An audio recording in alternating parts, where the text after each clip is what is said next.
Քանի որ ընդդիմությունը բուրան եւ նաեւ իշխանությունը նախընտրական փուլում է, երկիրը կարելի ասել եռում է նախընտրական փուլում, տարբեր հայտարարություններ են հնչում, որոնք հիմնականում տնտեսությանն են վերաբերում։ Եվ այդ հայտարարությունների ֆոնին ընդդիմադիր դաշտում շատ քիչ նկատելի է Արցախից բռնի տեղահանվածների հետ վերադարձի թեման կամ նրանց վերաբերող խոսույթը։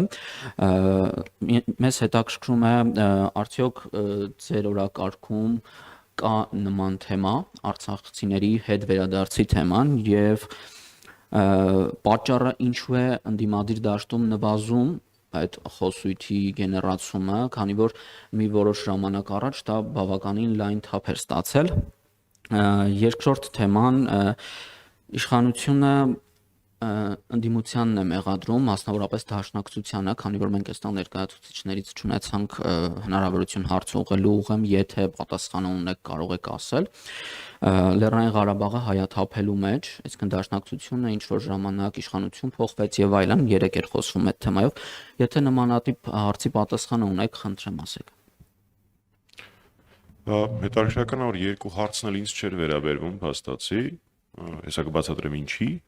բայց փորձեմ ամեն դեպքում պատասխանել։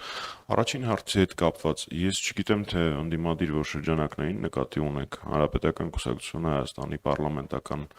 ընդդիմադիր պարլամենտում ներկայացված ընդդիմադիր կուսակցությունն է եւ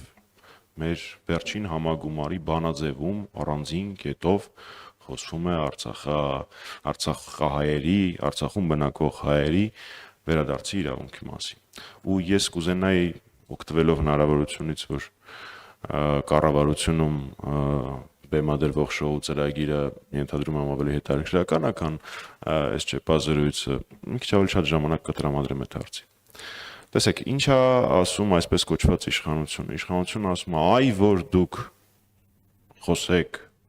իրավունքի մասին, Ադրբեջանը այ։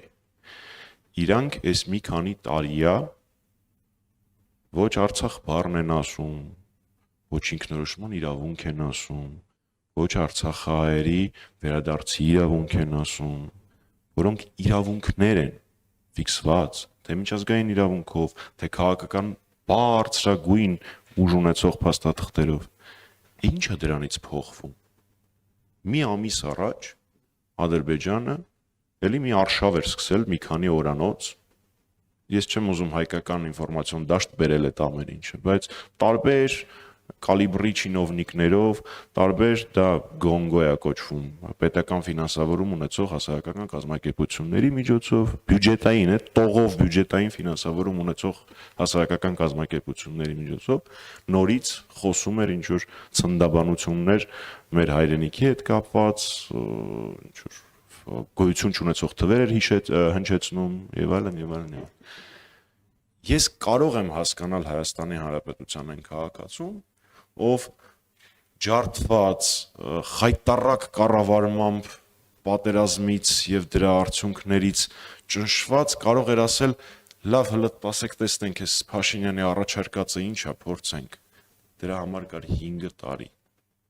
Բոլորս տեսնում ենք, որ այդ ճանապարհը անօգուտ է։ Ինչքան ուզում է չասես, միևնույն է Ադրբեջանը խոսալու է թե ցնդաբանությունները փախստականների հետ կապված, թե Սևանի հետ կապված, թե Երևանի եւ այլն։ Ոչ մեկ չի ասում, որ դա պետքա այս պահին նախապայմանի տրամաբանությամբ պահանջատիրական, ագրեսիվ ռետորաբանության մաս լինի, բայց հրաժարվել այդ իրավունքից Փաշինյանին ոչ մեկ իրավունք չի տվել։ Ուստի այդ պսևդո կապը, գոյություն չունեցող կապը, մենք չխոսենք, որ իրանք չխոսեն, իրականություն չի, ու մենք դրանում ամեն օր համոզվում ենք, ամեն օր։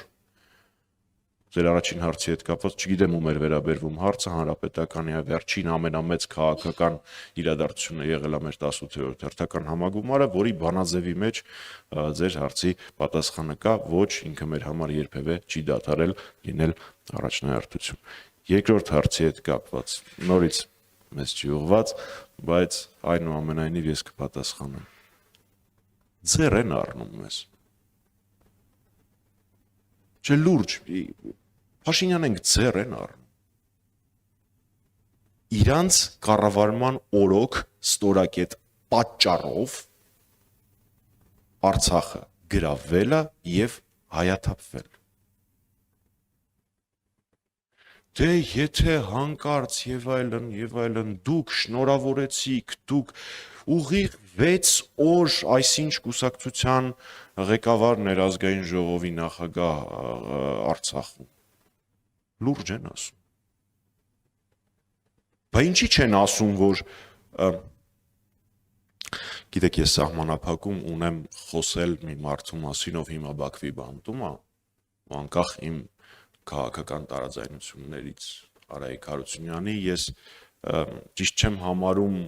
իր հետ կապված որևէ բաներ ասել, բայց այս մեկը ուղղակի չեմ կարող ասել։ Դա առաջին անգամը չի եղել, որ պարոն Հարությունյանը հրաժարական է տվել այդ ժամանակահատվածում։ Եվ այն խիզախ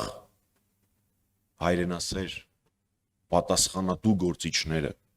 որոնք ստանձնել են այդ ժամանակ Արցախի կառավարումը, պարզապես այլընտրանք չունեին, որովհետև արդեն որերորդ անգամ այդ պահին Արցախի իշխանությունների բարձրագույն ներկայացուցիչը ցանկանում էր հրաժարական տալ։ Սրա մասին ախր շատ խոսվել է, ես որևէ մեծ բացահայտում չեմ անում, բայց ոնց որ սա մոռացվել է։ Ուստի ես լուրջ չեմ կարողանում հասկանալ, ինչքան կարելի է լկտի սուտ ասել։ Ձեր իշխանության եւ ձեր աշխատանքի արդյունքում է դա եղել, ավելի ճիշտ չաշխատանքի։ Ես նաեւ լսում էի մինչեւ ինձ եղած ԿՊ-ական ներկայացուցիչների ասածները, օգտվելով հնարավորությունից, որ հասցնենք, նաեւ դրանք մեկնաբանում։ Նախ ԿՊ-ականներից մեկը մի քանի անգամ շեշտեց ուժեղ հանրապետական, ճիշտ արեց։ Հանրապետականը եղել է ուժեղ, կա ուժեղ եւ լինելու է ուժեղ։ Շատ լավ է, որ վերջապես դա իրանք հասկացել են։ Դա մեկ։ Երկրորդ, իրանք ինչ որ փորձում էին ներկայացնել, որ Ադրբեջանի եւ իրանց միջև որևէ պայմանավորվածություն բացի այդ թղթերի վրա գրվածներից չկա, մի կողմ թողնենք թղթերի բովանդակությունը, երաշխիքները եւ այլն։ Փաստացի 2 օր առաջ, եթե չեմ սխալվում, ձեր հարցն էր, 2 օր առաջ Ադրբեջանի ներկայացուցիչը ասել է, որ նախապայման է ստորագրման սահմանադրության փոփոխությունը։ Այդ թղթի մեջ սահմանադրության փոփոխության վերաբերյալ ոչ մի բառ չկա։ Ստացվեց, որ այդ թղթի մեջ ամեն ինչ չի գրած։ Իսկ որտեղ են երաշխիքները, որ մի ամիս հետո էլ Ադրբեջանից որևէ մեկը չի ասի, բայց մենք էլ նախապայման կար։ Ձեզ խաբել են, ձեզ չեն ասել։ Այս ակնհայտ բաներ է, փաստացի ասում են Ադրբեջանի հետ ուրիշ պայմանավորվածություն չկա, քան թղթի վրա գրածները, ու 2 օր առաջ դրա խիստ հակադարձ բանն է ասվել։